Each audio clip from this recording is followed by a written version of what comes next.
This is the Frank and Friends show. Hi there, I'm Frank Murphy. I'm Todd Steed. Todd Steed is amazing, from Todd Steed and the Suns of Phere. You're the first person that's ever pronounced that the way I envision it to be pronounced. With all of that pho? Yeah, that was always the idea, but people just go straight and say fear, but it's really fear. Well, Todd is well known in the Knoxville community for being on WUOT for how many years now? I started in 2006. Wow, congratulations. That's fantastic. So you're coming up on, what was that? Doing the math, that's 17 years, right? Wow. Yeah. That's hard to believe. Yeah, well, excellent.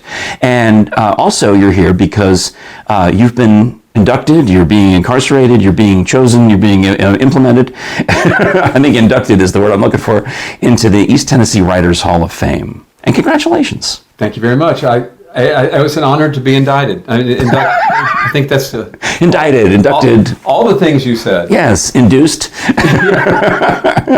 Well, that's a fantastic event, and I know you have emceed that ceremony in years past, as have I. Right. And they asked me to come back and do it again this year. And in fact, the Frank and Friends show is a media sponsor of the gala event, which is on Friday, March 24th at the Foundry at the World's Fair Park site. And I know it's a Friday because my wife said I was going to order the chicken. And my wife said, you can't have the chicken. It's a Friday during Lent. So I'm ordering so this is like, there's 6 days a year where I'm vegetarian. And this is that'll be one of them. I'll be policing you on that. Oh, please do. I'll be looking at your plate and seeing if you're following the protocols. Well, as I'm sending in the note, checking the box and sending it in, I'm reminded that actually I did this last year also. You did? And had the vegetarian meal. And it was fine. It was delicious. I mean, it's the Foundry. They have great food. Yeah, I'm looking forward to all of it. And it'll be fun to do something with so many wonderful folks. It's just a great collection. And you support the cause, too. Oh, the cause is the reason for the season. The Friends of Literacy that's near and dear to me. They do great work, and I love that they do this particular event, and it's also a nice fundraiser.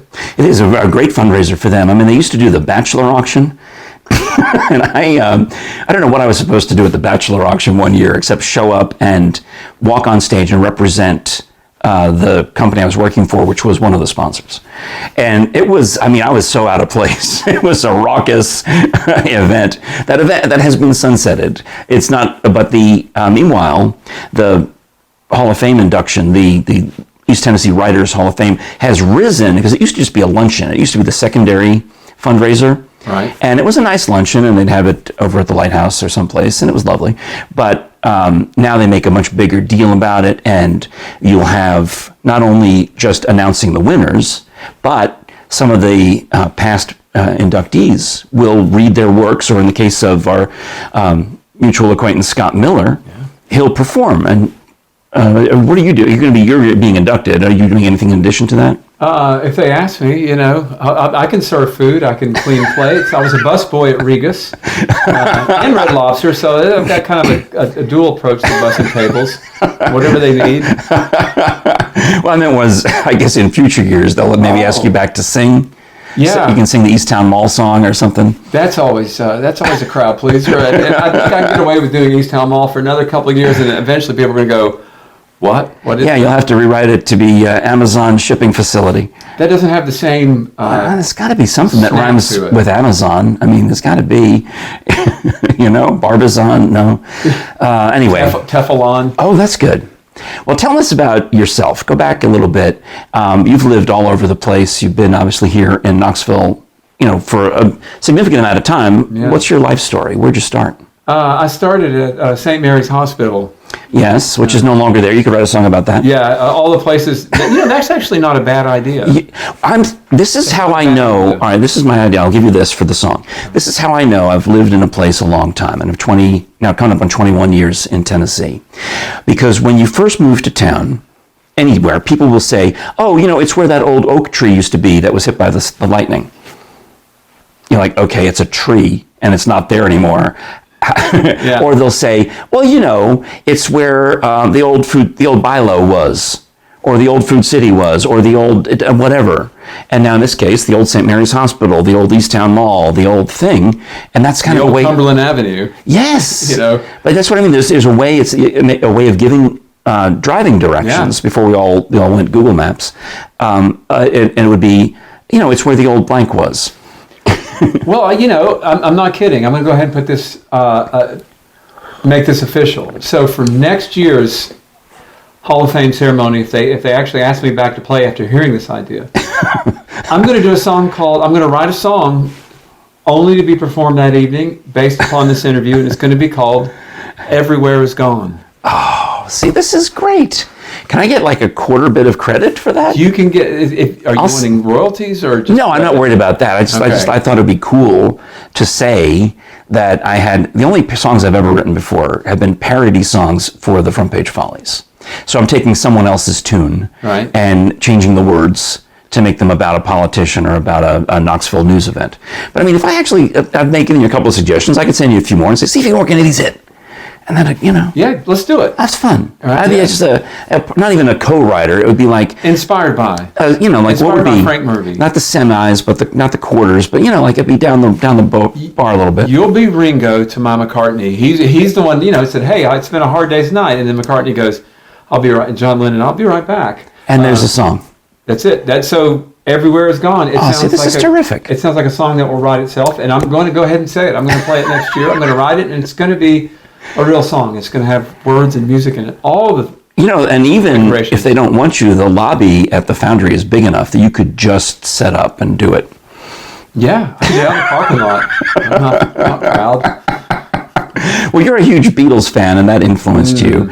But you said you were born in St. Mary's Hospital. That's as far as we got so far. Yeah, and then you induced that song while I was being induced. Yeah, they call it the Pitocin Drip. Yes. That's another song title for you. We got an album working, an EP in the works. Yeah, no, I was born there. I didn't want to come out. You're one of those guys? Yeah, I was, I think 3 or 4 weeks late. Then they had to come in and get me. Oh. And I was like, that's a pattern. But yeah, so I grew up here, went to Pond Gap. Yeah. Elementary, Bearden, that whole route. Oh, okay. Because I saw in your bio this mysterious chunk where it says he traveled the world and listed a bunch of continents. And I'm like, well, that's vague. Yeah. What did you do on all these other continents? I had that itch from the time I was just a wee lad. It was there from as far back as I can remember. It was like, I want to go see, I'll start with the North City. And then I'm going to branch out. We're going to get out in Loudoun County, and then we're going to go from there. But, as a kid, we took a lot of trips to see relatives, Alabama, Georgia, Texas. And that was, and I was just, even those were just amazing to me. Sure. So I promised myself when I turned 18 or 21, I think it ended up being, that I was going to start hitting one country a year. Oh, that's fantastic. And that's what I started doing. And how far did you get in that, or do you still go take vacations in exotic locales? Yeah, somewhere along the way I came to a realization and a mild epiphany that's kind of a weird way to do it. I'd rather just maybe go back to places I really love over and over. Oh, okay. But I got up to about 51 countries. Yeah. Well, I did that with the U.S. states, where every vacation it was like, let's go, we got to make sure I get to all 50 states, because I'd set myself a deadline, and we're going to make it to all 50 states. And so my wife and I would do these plans where we'd look at the map and try to put the puzzle pieces together and say, well, if we fly to Wyoming and drive to Montana and Idaho and Washington, that's a 7 shape, but it's 1, 2, 3, 4 states right there. Boom. How's Wyoming? I would like to go back there, because now I have a list, having been to the 50 states. Yeah, it's actually really cool. Places to return. And I would say Lake Winnipesaukee in New Hampshire would be one, Coeur d'Alene in Idaho would be one, and Jackson Hole / Yellowstone in Wyoming would be one. We could have spent our entire vacation, a week, 2 weeks inside Yellowstone National Park, and never seen the same thing twice. It's that big, and it's that diverse with all the, we saw Old Faithful twice by accident because we had lunch. We stopped for lunch at the restaurant next to Old Faithful. Like, oh, there it goes again. It's still there. It's good. So yes, I would love to go back to Wyoming. That was interesting to me. Jackson Hole is like the Hamptons of the Tetons. That makes sense? Yeah. Kind of. Yeah. I've never been there. I would recommend it. I think it's just neat and interesting, and but everywhere is neat and interesting. I mean, that's part of the beauty. I'm sure you can tell me this better than I can. Is that no matter where you go, you can either be bored out of your mind, or you can decide that this is the most interesting place I've ever been and enjoy it. I was talking to my friend Ben Hall, and he was a Monday night improvisations host a while back, and lives in Denver now. I was out there doing the Improvisations to Go podcast in Denver, and we were having a similar conversation about how much fun it is to go new places and do things. And Ben was asked me, he's like, "Do you ever treat Knoxville like that?" Great point. And I was like, I think I do sometimes, but not enough. And so that's since I've been home. And during the pandemic, I started really exploring Knoxville and in East Tennessee a lot more, and Smoky Mountains a lot more. Yeah. And I've just been... Well, you did an interview with our mutual friend Melanie Dodson, who does the midday concert, or the morning concert it's called, on WUOT, about her hiking, not just in the Smokies, but she's doing trails upon trails, but I think she accomplished every trail inside the Great Smoky Mountains National Park. Every single one. So you've done the 50, you set a goal to do 50 states. She set a goal to do every trail in the Smokies. Her goal is much more difficult than mine. But both of you completed your goals. So I had a goal to go to a new country every year. That failed. I had a goal to go to all the baseball parks in the United States. I got to 15 and went, well, I'd just rather go to San Francisco 4 times. So I don't know. I'm having trouble checking things. I thought about that with the baseball parks for a while, because I grew up in New York, and my dad would take me to the Mets games at Shea Stadium. Oh, wow. And over the years, I went to see the Mets play in a couple of different places. I went to see them in Chicago. I went to see them in Milwaukee. Would go to visit my friend Bean when he was living in San Francisco, so we went to Candlestick Park, which was still extant at the time. And then we lived in LA for a while, so you go to Dodger Stadium. The whole time I lived in Washington, D.C., there was no baseball team. They were just whine and moan the whole time. It was a constant, we need baseball back in D.C., bring baseball back in D.C., and that movement never gave up. And of course, obviously, then the Nats are there now. And I remember we actually went to a spring training game. I'm saying this because you love baseball. I adore baseball. I wanted to see the Nats so badly that we went to a spring training game in Florida, Nationals versus Mets, their very first season. And in the gift shop, they were still selling Montreal Expos memorabilia. That's how... you could have grabbed some of that. How fresh they were. Of you if you had it. I got cash right now if you got any Montreal Expos. I do not. I didn't care for the Expos. I mean, I thought, I don't know. I was a Mets fan, I don't blame you. I liked all those National League teams. So I started thinking, well, I'll buy a fitted cap. That'll be my splurge. I'll buy a San Francisco fitted cap and a Chicago fitted cap. And then I got to the point where I'm like, I can't afford this. Nor do I want to go to every Major League Baseball park anymore, because this is at the time when they are now opening up new ones. So you can't keep up. No, if I get to even 27 or 28, they're going to have expansion teams, and no matter where you go, expensive. I think my dad, I'm almost positive my dad took us to, I know I went to Baltimore to see an Orioles game. And with my dad, he was doing the public relations for National Bohemian that year. Cool. So we went to some kind of autograph signing in the bullpen before the game. And this is the late 1960s, early 1970s. So you can imagine it's Frank Robinson and Brooks Robinson are sitting there, and probably Boog Powell, and maybe a few of the others, right? Maybe Jim Palmer. And they're signing posters, and it was exciting. And then we go to the game, but I'm sure that was before Camden Yards. It had to be the old Memorial Stadium in Baltimore. Yeah. So then you would think, oh well, I'll go to I can't check Baltimore off the list because they've got a new stadium and so on. The Mets have a new stadium. Everybody's got a new stadium since the last time I went, except for the Dodgers and the Cubs. They still.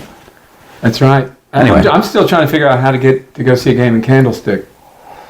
I just don't think I can figure it out. Do they? What do they do there anymore? Do they have hockey? I mean, soccer or something there? It's just a empty lot. It's just an empty lot. I think they're going to put condos there. So maybe I'll go to see the condos. It was cold. The wind was whipping. Yeah, that's where there's the Beatle intersection, because that was their last concert as a touring unit, and they were cold.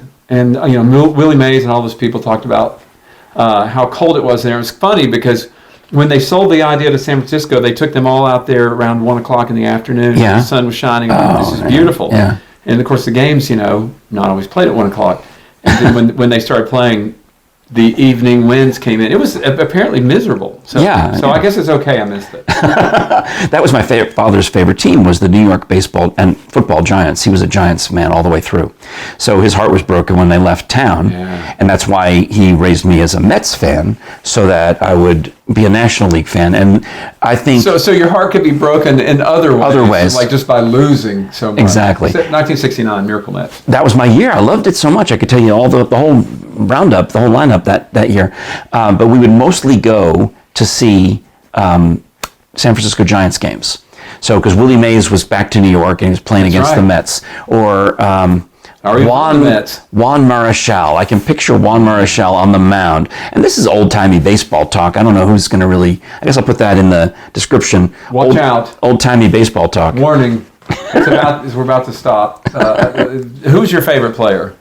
And when I was a kid, it was Ron Swoboda. Wow. And I don't know why. It's just something. The name. Yeah, that's probably it. I could pronounce it. But I mean, I liked of course, Tom Seaver, Nolan Ryan, the pitching staff, Jerry Koosman. These were my guys. The 1969 Miracle Mets. That's incredible. Ed Charles on third base, Bud Harrelson. I mean, I got them all. I got them all still in my head. They'll always be there for you. I stopped at some point. I just had to give up. My friend Bean was talking about how they've changed baseball, made the bases bigger, and added a pitch clock. Correct. To make the game go faster. And I thought, I have moved on so far in my life that I don't have time to sit and watch. I don't have the interest to sit and watch a game on television ever again.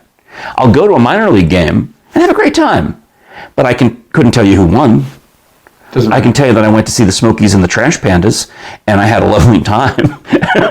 Not needing vacation. No, I went yesterday. I went out to watch the Vols play. Oh, now that's watching the Tennessee Vols baseball. Did you get employee tickets? In the old days, which was 5 years ago, with a staff ID, they just let you in, and you could sit wherever you wanted that was open. See, that's good stuff. But now we're winning, and so I just buy tickets. But it's a lovely afternoon at Lindsey Nelson Park, who was the play-by-play announcer for the 1969 Mets. That's right, Lindsey Nelson. What a brilliant, legend. What an amazing. I bet you wish he was here right now. Well, he's dead. Maybe that wouldn't be a good idea. Zombie Nelson, no, he'll be fine. Okay. I mean, I appreciate the fact that was the kids who grew up listening to Vin Scully in Los Angeles or Harry Carey in Chicago. I grew up listening to Lindsey Nelson, Ralph Kiner, and Bob Murphy. To me, those are forever enshrined, along with the Mets of mostly the 70s, but 69 forward, forever enshrined as my baseball fandom, and I'm done. I'm check that box. Beautiful. All right. Well, I'm also a big fan of another famous UT person. I mean, you're there at WUOT, and everyone knows when they think the University of Tennessee, you think the Vols. Now you think the Lady Vols, the basketball Vols, the baseball Vols. All those sports that used to be in the shadow are now preeminent. Yeah. And I think it's fantastic. But the other thing you might think of is the world-famous Body Farm, founded by the great Dr. Bill Bass, 94 and a half years old. Love him. And this is the new Body Farm t-shirt. It looks like the old Body Farm t-shirt, but wait, there's more. It has long sleeves. And on the back, well, here, first you got the skull, you got the whole thing on there, Dr. Bill Bass, and then in the back here, we've got the names of all the books and bonezones.com. Don't forget the S, where you can get autographed Dr. Bill Bass merchandise. They went over to his house last week and taken him to sign a bunch of stuff, because they'll personalize it to you if you ask. Here's some books, sign this to Todd Steed, and there's all sorts of things you can get, whether it's the Dr. Bill Bass groupie hat. Excellent. In multiple colors. I'm a fan of the skulls. Now, these ones are the fancy ornate paperweight type skulls, available in gold and silver, signed by Dr. Bass across the, was that called the supraorbital ridge? I know, right? That's not what I call it, but... it's above, orbital is I, and supra is above, and it's a ridge, so you get this ridge. Sharp's Ridge is what I call it. That's a good name for it. So we have these resin skulls, that are bigger and made to look more realistic. You know, they're like, I don't know, I wouldn't even describe them as a Halloween decoration because they're too expensive and too nice for that. But if you want to have, like, it's almost like if you were doing Hamlet and you needed to hold up Yorick's head, you would buy one of these maybe. And Dr. Bass has those, and he signs those too. You can get them, you know, right across the cranial sutures or any number of things. I got to tell you, I took his class when I was at UT. You did? Yeah, his anthropology class. Loved it. Also, and I promised I wasn't going to talk about baseball anymore, but that was a fabrication or an accident. I played baseball with his son. Oh, which one? Billy. Okay. Yeah, Billy Bass. He's got 3 sons. Yeah, I played baseball with Billy. And here's another Dr. Bass thing. We mentioned the travels. I've been in other countries, and people say, "Where are you from?" And I say, "Knoxville, Tennessee," and or East Tennessee, you know, whatever I think is going to get some recognition, or, you know, I'm from the eastern part of the United States. If I don't think they're going to know. Yeah, yeah. But I've had at least a half a dozen people over the years say, "Isn't that where the Body Farm is? Isn't that where Dr. Bass is?" And then I say, "Yeah, I played baseball with his son and took his anthropology class." And then we sit down and we talk, and he's got fans. Oh, yeah. He's got fans in Namibia. He's got fans in Lithuania. He's got fans in his house, like ceiling fans. Yes, and it keeps them on. Yeah, it's nice. You keep it cool to keep, you know, this from... Well, I mean, one of the stories that I was at the Rose Glen Literary Festival over the weekend telling some Dr. Bass stories to this room of Body Farm and Bone Zones fans. And one of the stories I told is how he boiled over some body parts on a stove twice and had to buy his wife 2 new stoves rather than learn the first time. He's got a skull or head, not a skull, it's obviously a fleshy head, and he puts it in a pot of water, puts it on simmer low, because who's going to forget that you've got a head simmering on the stove? Well, he did, and it boils over, and of course the stove stinks like death, so he had to get rid of that one, and then he does it again a few years later. I love the man, but don't invite him to a covered dish supper. Or do, if you really want to stir it up. Well, I've gotten to know him pretty well over the past 20 years, to the point where, you know, I work as his master of ceremonies and facilitator, you know, doing the questions and answers when he's got a speaking engagement, which are few and far between nowadays. I mean, the man's 94 and a half. He's still got it, though. I heard him speak not too long ago. Brilliant man. In his class, you know, I mean, I took that class when Ronald Reagan was president, I believe. That was the era. And I still remember that class. I still remember his high expectations of us, which is what I needed as a kid.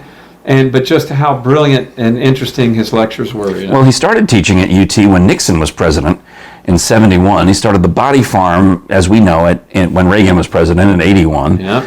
And then retired in 90-something when Clinton was president. So we got timelines for you. Yeah, I can help you out with that. Yeah. That's some leftover Scholars Bowl knowledge is stewing in there. I love that kind of stuff. Yeah, well, anyway, so that's Dr. Bill Bass. Get the autograph merchandise, including the brand new long sleeve Body Farm tee at bonezones.com. Don't forget the S. Good stuff. And then his co-writer, while we're on the topic, John Jefferson, was inducted into the East Tennessee Writers Hall of Fame to benefit Friends of Literacy in one of the early classes, one of the first groups to be brought in.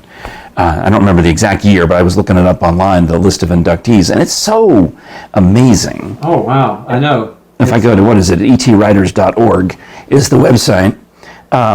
So you want to buy your ticket to this lovely gala, know that you're supporting the Friends of Literacy. And they do, some of the stuff they do is, obviously, number one, is teach people to read. Okay, that's where they start. Right. But there's so much work they do with the high school equivalency exams and other things like that, getting books in the hands of kids, similar to what Dolly does with her Imagination Library.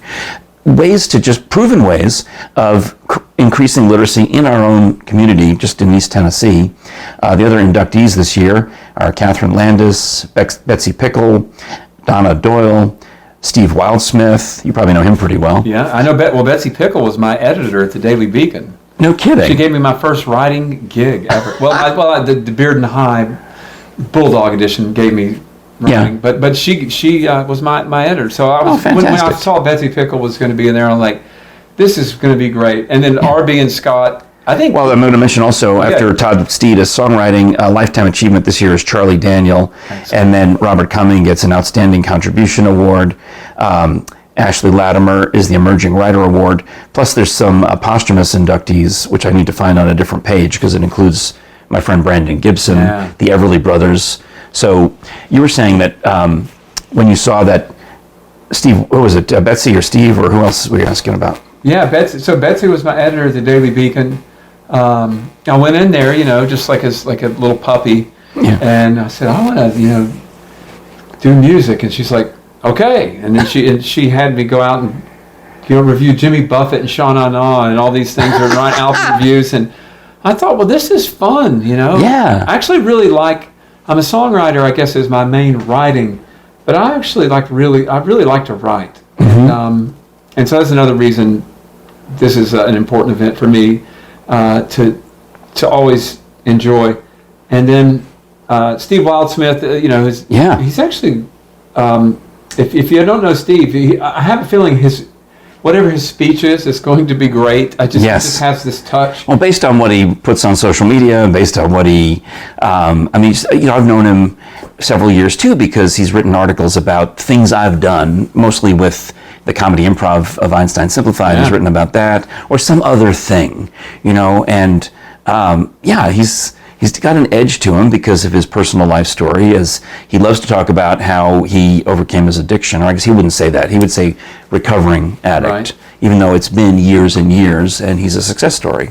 Yeah, and and his writing on music is, I'm picky about reading music criticism or whatever, just because I've been reading it for so long, and his stories are always just so engaging, and he always finds a way to make a new angle. Yeah.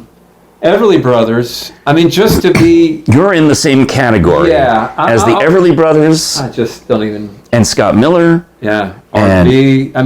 Just to be mentioned along people like that is amazing. Yes, I'm looking at the songwriter. Dean Dillon was brought in last year, the year before that, songwriting, which is one of they've added categories over the years and dropped some categories over the years.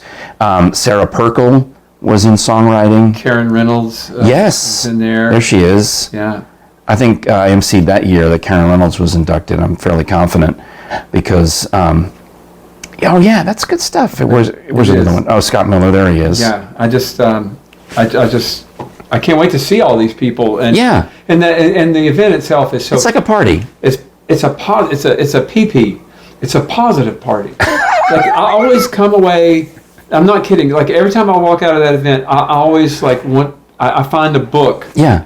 That I've never heard of from one of the people, and I go and it's just that's good. It's a fun night, but it's just a wonderful group of people that care about our community. Some of the authors even will have copies available for you to purchase and have them sign it to you right there and then and there at the event. Right, and I'll be paying people to take my records. That's good. Yeah, I'm bringing about $300, so I'll be paying people to walk out and be seen with copies of certain albums that don't sell well. What is in the future for you on two fronts? Number one, Knoxville has now been declared one of the top 50 concert cities in America. Yeah. And there's just, I was scrolling through, I was on one of my radio shows talking about when the KISS tickets go on sale.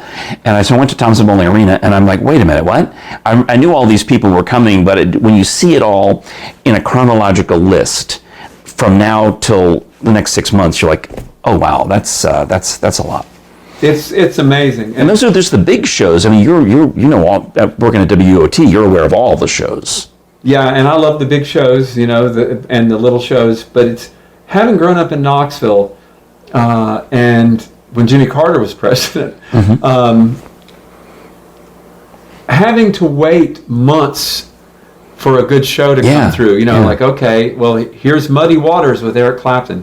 That was a real show. That was Muddy Waters won that battle. That's on your bio as memorable shows. Or maybe it was on your Facebook page, all of which I stalked. I did.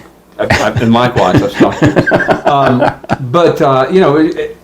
It's such a different experience now to having to pick on any given night, what am I going to do? Because there's 5 great things to do. Yeah. It's a great time to be here. And these festivals that are coming with the Big Ears Festival. I mean, David Byrne is coming for the Big Ears Festival. Yeah, and he's going to give a talk. So you can probably interview him because you're at WUOT. I hope so. I think he likes NPR. Yeah. And we like him. That's David. Call me, interview. Pretzels, free pretzels. We'll have to add him in the description. Yeah. Hashtag David Byrne. I know you're stalking us. So I became a David Byrne / Talking Heads fan when that insane movie True Stories came out. Yeah, it just blew my mind. I didn't know what to expect going into it. I'm like, it was wild. It's pretty goofy. Yeah. Well, so there's a lot of great things coming to Knoxville, and Todd, you're a part of all that. What about the Todd Steed and the Sons of Phere? Yeah, when did you remember that? Did you hear about the pandemic? Did you get the post-it note I put on your door warning you? It was weird for me because I had a job that required me to actually still go during most of that. So it didn't feel the same for me as it did for others. Does that make sense? Yeah. I still went to work every day. And I thought, well, okay. But yes, my life was affected in many other ways. So you got the post-it note I put on your door? I did, yeah, but I still went out. Yeah, it's okay. We just said you be careful. Yeah. But yeah, that really put a screeching halt to playing live for a while, and I've never quite gotten the band lubricated. I mean that in the musical sense. Yes. It's usually Jack Daniels, or was it Michelob? What do they drink? A lot of tea. Actually. Tea? Okay. Yeah, in fact, just so you... I've got some throat coat that I like. This is Chinese pu'er cha. So, but yeah, we're going to get back to it in the fall. And nice. I need to write some new songs, keep it fresh. Well, you got one out of this show. Yeah, Everywhere Is Gone. Boom. Everywhere Is Gone. It's going to be good. If I say it's going to be good, then I feel the needed amount of pressure to make it at least okay. See, I can understand the lyrics side of it. I mean, because it's kind of, to me, it's poetic. I can't write poetry, but I could write a news article. I could bang out a competent news article. My dad was a journalist before he became a PR guy. This was just ingrained in us at home. That was how you did things. You communicated clearly. But poetry and songwriting has obviously some obscurity to it on purpose and some double meanings on purpose. But the part that I cannot wrap my head around is, how do you come up with the notes? I don't have a tune in my head. I think it all starts with just listening a lot to a lot of music. And what I've found is fascinating is because if you listen to a lot of music, it's in there. It's just a matter of figuring out how to get all that information into something for you. Is it like me? I read and I write and I think about words all the time, and especially when I'm DJing, I have some fun in taking those same words that everybody else has, but arranging them in an order that amuses me. It's exactly what it is. Okay. It's exactly what it is. Like I'll deliberately say, lightning flashing, thunder crashing, because, bum, bum, bum. Mozart's go-kart. Yeah, as I'm trying to make a point about this thunderstorm we had the other day, and I only have 12 seconds to say it over the intro of some disco song. It's fun. I like those challenges. What I found the most interesting about all of what we're talking about here is that since I've been at WUOT and host, I've been doing jazz shows since 2006, and I'm filling on classical about, I don't know, 30, 40. It's always fun. It's always fun to hear you filling on classical. It's like, okay. I actually really love doing it. It's very challenging. I've grown to love classical music so much more now than I ever did. I've always loved it, but now I feel like I have just so much more of it to draw from in general. But what I've noticed in songwriting is that especially since doing the classical shows, is that the melodies that have been coming out when I'm writing are way different than the melodies that used to come out when I was listening to John Prine or the Beatles or Captain Beefheart or whatever. But yeah, I've noticed I'll play a melody and like another guy in the band will go, that's like Ravel. Yeah. Or that's kind of like Bill Evans, the jazz piano player. You got to make sure they're dead long enough, though. Who's the guy who did All by Myself? Was it Eric Carmen? Yeah. And he ripped off Rachmaninoff to the point where he had to pay royalties to Rachmaninoff because Rachmaninoff was still alive and the song wasn't, although classical, you know, the melody, From All By Myself, is and they gave him songwriting credit, Rachmaninoff. It's like lifted. Well, a lot of pop people ripped off classical tunes. Yeah. And a lot of film score composers. Hello, John Williams. Oh, yeah. Listen to Star Wars and what is it? Holst the Planets. Oh, yeah. And you'll be like, oh, hello. Especially like the Jupiter part. Yeah. Well, I think that's what that Rachmaninoff, you know, his last concert was Knoxville. Right there at Alumni Hall, yeah, on the campus of the University of Tennessee. I was just a kid. Franklin Roosevelt was president. I don't remember it. I wasn't paying attention. There is a Knoxville death curse, and I think the ones who died after leaving Knoxville, either their last performance or something. You start with Hank Williams. Yeah. I guess you start with Rachmaninoff. I'm not sure the year who died first. And then there's Randy Rhoads. And we, you know, the whole time we lived in Burbank, we were friends with his sister, and I didn't know it because she's married. Her name is D'Argencio. Jenna was in my son's class, and Kathy D'Argencio. So she's like a school mom, you know? Oh, yeah. And now she runs the Randy Rhoads Memorial Instagram account. And I'm like, what? And she almost looked the same. You know, there's a very strong family resemblance. And she's been with our friend for 10 years, and I didn't really have an appreciation for the fact that I would then move to the city where her brother's last concert was before he went and died in Florida before the next show. Wow. There's this... And George, the George that's dead, not Harrison, but the country George that's dead. Jones. Thank you. Because I have multiple times identified the living George and gotten chastised for it. So thank you for helping me there. There was a writer, she still is a writer, speaking of writers, Lithuanian-American Ruta Sapitis, who writes a lot of books for young readers. And I interviewed her once on WUOT, and I was asking what she did before she was a writer, and she goes, I used to manage artists. I'm like, really? Yeah, like who? And she like goes, Lithuanian artists? Or? Steve Vai. Oh, wow. You've seen Crossroads. He played with Frank Zappa. Yeah. David Lee Roth. But it was like, you managed Steve Vai? She goes, yeah. And he was the guy who was like, if your dream is to write a book, you should write a book. You should write a book. And she goes, well, I don't know if I can do it. She goes, you should write a book. You should go out and do it. You're good. And that changed her career. So there you go. It's all weird how everything is eventually. Well, somebody has to light that fire under you, I think. That's sometimes right. In creative, like our song that we're writing, co-writing. Yeah. I had been working on memoirs. That's because somebody lit a fire under me 2 years ago to get started. And I'm up to, I'll say it here because I'm putting pressure on myself to get it done. Good. My goal is to get it done maybe by next year's Rose Glen Literary Festival. I don't know if I can pull that off, but I'll try. Wow. I mean, I've got, like 40-some thousand words, which is... That's impressive. I think I need to get to 75,000 for it to count. Did you just pick 40,000 random words, or do they No, you go... sentences and things? Oh, I did that too. But I went to the Google. On the Google, it just, you can, or the documents under the tools. No, under the tools, you ask for the word count, and it tells you how many you've written.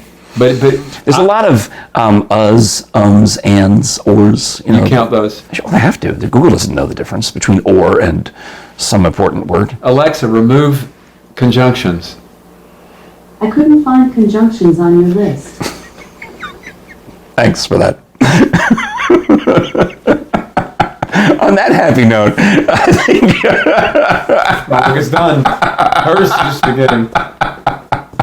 I'll urge you, if you like books and you prefer to listen to your books, please go to audibletrial.com/Frank and Friends Show. You can get a free 30-day premium membership to Audible, listen to tens of thousands of books, and there's new ones coming out every week, all sorts of audiobooks, every conceivable concept. Plus, there is now custom audio entertainment. They're trying to horn in on our radio that you can get only on Audible.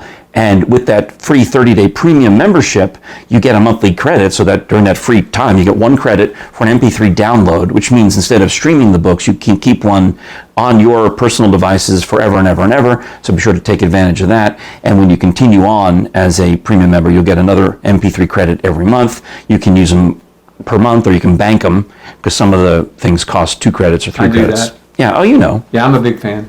I've been listening to some great ones lately. Odysseus.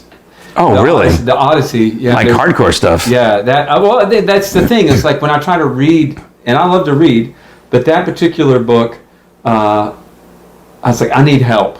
I need help with that. I need someone to read this one out loud. Well, also they talk about it being found time, because I mean, you're listening to this podcast. Similarly, it's easier sometimes to listen, especially with the AirPods nowadays, which are, I mean, to me, remarkably convenient because it pauses when my wife calls. And I don't have to go fumbling for the phone or for the thing anymore to pause it manually. But whether you're listening on the Amazon Echo over there or on your Audible app on your phone or the Apple CarPlay, wherever, it saves your spot. And you got a few minutes while you're driving downtown. Yeah, you can listen to 10, 13 minutes. Like when you're going back to work today, it's a 13-mile drive. You could probably knock it out in 15 minutes, but you could listen to that much chunk of a thing. Yeah. You know? So there you go. All right. All right. Also, our merch is available at frankandfriendshow.com/store. I meant to bring over something. I meant to bring over the towel. Well, when Teresa's here, I'll bring it. But I do have the mugs that are visible, and of course the canvas print.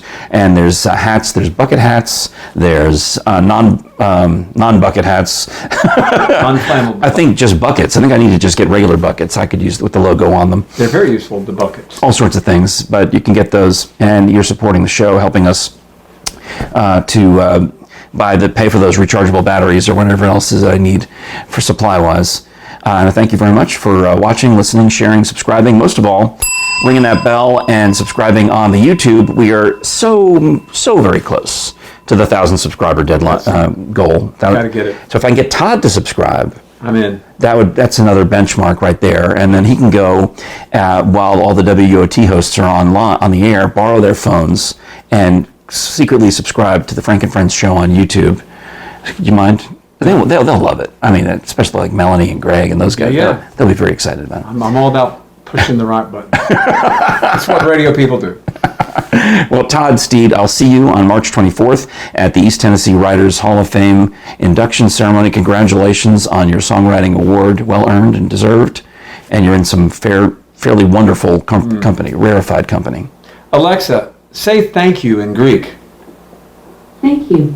In Greek is Ευχαριστώ. Ευχαριστώ. Well, how about that? Ευχαριστώ πολύ. Oh, you're very welcome. And I actually had a song called Thanks Frank years ago. Well, is it Frank Zappa? It was I was living in Lithuania where Ruda Septisis people are from, and I was like thanking Frank musically. It was an instrumental. Oh, that's fantastic. Yeah. Well, the song Frankenstein is also instrumental. Yeah, see? So there's two. All right, this is the Frank and Friends show. I'm Frank Murphy. I'm Todd Steed. And we'll talk to you again next time. Ευχαριστώ.